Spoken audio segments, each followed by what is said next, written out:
చాలా మందికి దేవుడి కోసం తెలియదంట. ఇప్పుడు ఎవరిని నడిపించాలా? ఎవరు నడిపించాలా? ఎవరు నక్షత్రంగా మారాలా? నీ దేవుడు వెలుగు, లోకాన్ని వెలిగించాడు, అందులో నిన్ను వెలిగించాడు. నిన్ను వెలిగించి తన బిడ్డగా మార్చుకున్నాడు, నిన్ను వెలుగులో పెట్టాడు. మరి నువ్వేం చేయాలా? చీకట్లో ఉన్న వాళ్ళ దగ్గరికి వెలిగించాలా లేదా? వెలిగించాలనే చెప్పండి. వెలిగిస్తే నీకు నీ నక్షత్రం నీకు ఒక విలువ ఉంటుంది దేవుడి దృష్టిలో. నువ్వు వెలుగుతున్నానని నువ్వు అనుకొని అంతరంగం చీకటి పెట్టుకుంటే నీ జీవితంలో ఏ కార్యం జరగదు. జరుగుతుందా?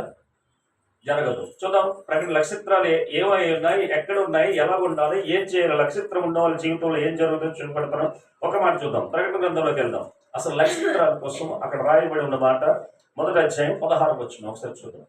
ఆయన తన కుడి చేత 7 నక్షత్రములు పట్టుకొని ఉండెను. ఆయన నోటి నుండి 2 అంచులుగా వాడి ఆయన ఖడ్గం ఒకటి బయలు వెడలుచుండెను. చూడండి, ఎన్ని ఉన్నాయంటే ఎన్ని పట్టుకున్నాడంట?